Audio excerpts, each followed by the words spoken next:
नमस्कार, times of Swaraj में आप सबों का स्वागत है। मैं हूं संतोष सिंह और आज हम टाइम्स ऑफ स्वराज के खास कार्यक्रम ऑपरेशन के पाठक में हम बात कर रहे हैं बिहार के कोचिंग संस्थानों के हाल के बारे में। जी हाँ, बिहार में इस समय जो रजिस्टर्ड कोचिंग संस्थान, सबको जिनको रजिस्टर्ड कराना था, वो संस्थान अगर हम बात करें तो 12,762 कोचिंग संस्थान प्रखंड से लेके पटना तक, राजधानी पटना तक में इतनी कोचिंग संस्थान रजिस्टर्ड हुए हैं।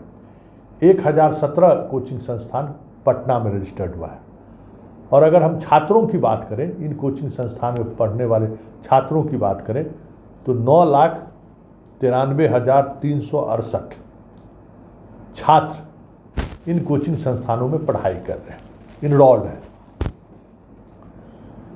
देखिए, ये के पाठक और के पाठक के कार्यशैली को समझना होगा।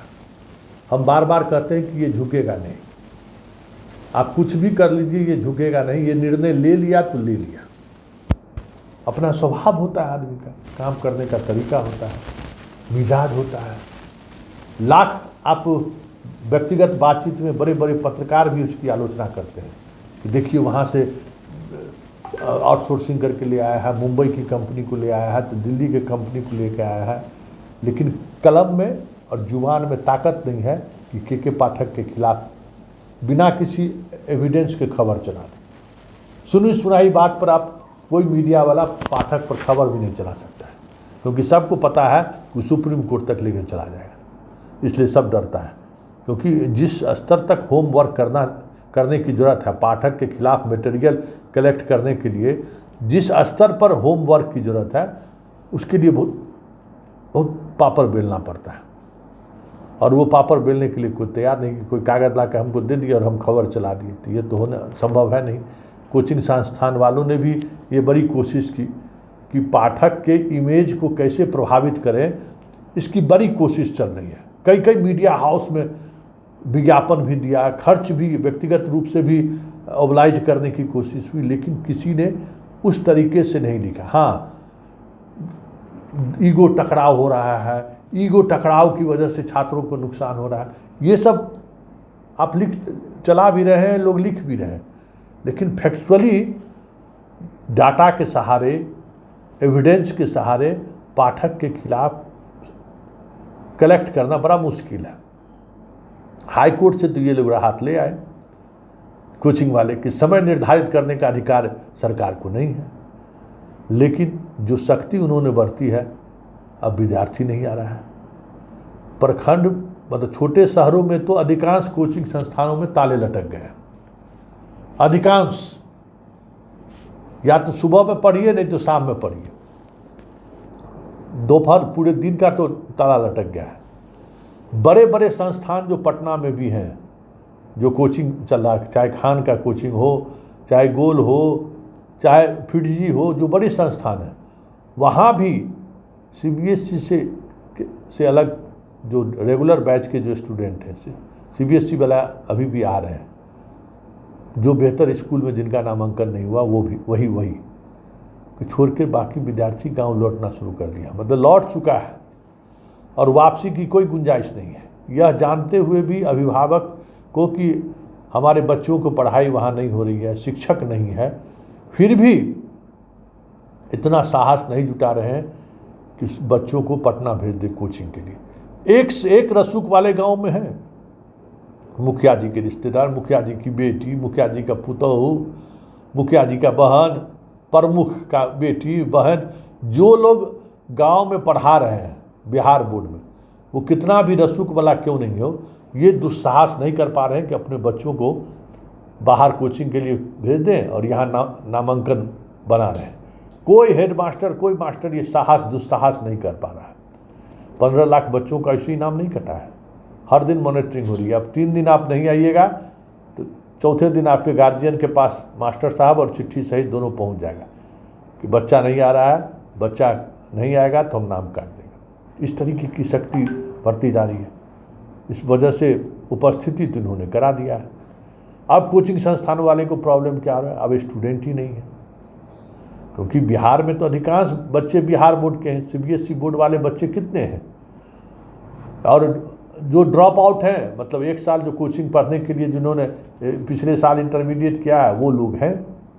एक बड़ा इम्पैक्ट कोचिंग संस्थानों के व्यापार पर पड़ा है, मतलब उनकी पूरी होशियारी निकल गई। जो वो के पाठक से दो हाथ करके करना चाह रहे थे, क्योंकि देखिए के पाठक के खिलाफ जो सबसे मजबूत कह सकते हैं कि तबका है या इंस्टीट्यूट है, जो के पाठक को हटाने के लिए किसी भी हद तक जा सकता है, वो कोचिंग संस्थान वाले हैं। और इस कोचिंग संस्थान वालों की ताकत कितनी है ये समझिए कि 2010 में कानून बना बिहार में कोचिंग एक्ट, लेकिन नियमावली नहीं बना। कितने ताकतवर ये लोग हैं सो समझ लीजिए कि भाई कानून बन जाने से थोड़ी है, कानून उसका नियमावली बनता है, नियमावली बना ही नहीं। क्या हुआ तो फिर 2023 में, मतलब 13 वर्ष के बाद पाठक के आने के बाद वो नियमावली बने हैं। उस नियमावली के खिलाफ कोचिंग संस्थान वाले नहीं गए हैं, किसी कोचिंग संस्थान वाले ने उस नियमावली के खिलाफ नहीं गए कि हाँ समय निर्धारित जो कर रहे हैं उसके खिलाफ जाएंगे। लेकिन उस कोचिंग नियमावली में ही तमाम ऐसी बातें लिखी हुई हैं जिसके सहारे आप सरकार से इतर जा ही नहीं सकते। आपके संस्थान में कितने बच्चे पढ़ रहे हैं, कहाँ कहाँ के बच्चे पढ़ रहे हैं, ये भी जानकारी आपको देनी है। अभी तक आप सिर्फ कोचिंग संस्थान और बच्चों की संख्या आप दे रहे हैं। अब आपको आपके कोचिंग संस्थान में पढ़ने वाले बच्चों का डिटेल्स देना पड़ेगा कि कितने बच्चे आपके यहाँ पढ़ रहे हैं, वो किस स्कूल में पढ़ाई कर रहे हैं, कहाँ का वो रहने वाला, आप सारा डिटेल्स देना है। मतलब पाठक घेराबंदी को एकदम चक्रव्यूह की तरह घुमा घुमा के फंसाने की कोशिश, मतलब फंसा ही लेगा वो आदमी आपको बाहर नहीं जाने देगा। तो ये चीज़ें तय हो गई कि कोचिंग संस्थान वाले जो चाह रहे थे, हाई कोर्ट के बाद भी जो रिलीफ उनको मिला उसका बहुत ज़्यादा प्रभाव पड़ता हुआ दिख नहीं रहा। पहली बात। दूसरी बात ये कि कोचिंग संस्थानों पर अब और अलग तरीके से नकेल कसने की तैयारी चल रही है, चाहे वो फीस का मसला हो, चाहे वो छात्रों के बैठने का मसला हो, छात्रों के बेसिक सुविधा का मसला हो, टीचर का भी मसला हो। अब तो बात यहाँ तक पहुँच गई है कि आपके यहाँ टीचर कितने हैं, ज़रा इसकी भी जानकारी दीजिए।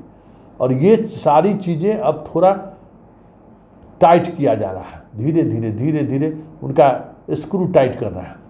तो ये कोचिंग संस्थानों वालों के लिए जो है एक नई मुसीबत आने वाली है कि बिहार में कोचिंग अगर चलाना है तो के पाठक के नियम के अनुसार आपको चलाना पड़ेगा, नहीं तो फिर आपको कोचिंग बंद करनी पड़ेगी। ये साफ ये दिखने लगा है, क्योंकि जिस तरीके से नियमावली प्रकाशित होने के बाद कोचिंग संस्थान पहले से ही दबाव में है कि हाई कोर्ट से उनको कोई रिलीफ जो मिला है, उस रिलीफ का भी बड़ा फर्क नहीं पड़ रहा है, क्योंकि बच्चे आ ही नहीं रहे।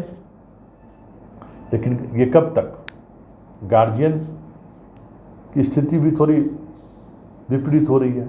लेकिन समस्या ये है कि पटना और दिल्ली और कोटा में पढ़ाने वाले जो गार्जियन हैं, उसमें अधिकांश का बच्चा CBSE में कहीं कहीं पढ़ रहा है। पहली बात, अधिकांश बच्चे बिहार से जो बाहर कोटा वगैरह में पढ़ रहे हैं वो कहीं और भी नाम लिखाए हुए हैं, दो जगह उनका नाम है, इसलिए बिहार वो वापस आएंगे ये कोई ज़रूरी नहीं है।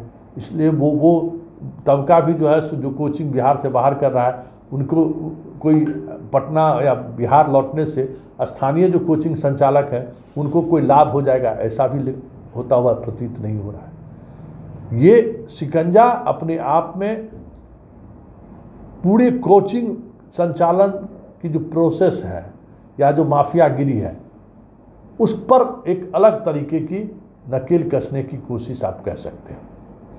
ये कब तक रहेगा ये कहना मुश्किल है, लेकिन इतना तय है कि के पाठक है तो झुकेगा नहीं, और झुकेगा नहीं तो इसके जो परिणाम है वो परिणाम हमेशा इतना कैलकुलेटिव तरीके से वो घेराबंदी करता है, स्टैटिकल तरीके से घेराबंदी करता है कि आप अपने डाटा में ही उलझते चले जाएंगे। शिक्षकों का संख्या, आपके यहाँ पढ़ाने वाले कौन हैं, एक बड़ी ट्विस्ट है।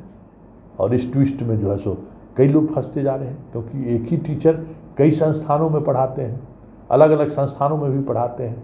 तो उसको लेकर भी कोचिंग का जो नियमावली बना है उसमें कई सख्त निर्देश हैं। तो अधिकांश कोचिंग वाले सहज नहीं हैं पाठक को लेकर। अब देखना ये है कि पाठक और कोचिंग संस्थानों के बीच जो लुक्का छिपी का खेल हो रहा है या सांप नेवला वाला जो खेल हो रहा है, देखना ये है कि कौन किसको परास्त करता है। वैसे फिलहाल इस नियमावली की वजह से बिहार में जो एक इंडस्ट्री कर सकते हैं कि कई हजारों लोग इस इंडस्ट्री में शामिल थे बच्चों को पढ़ाने में, वो इंडस्ट्री प्रभावित जरूर है।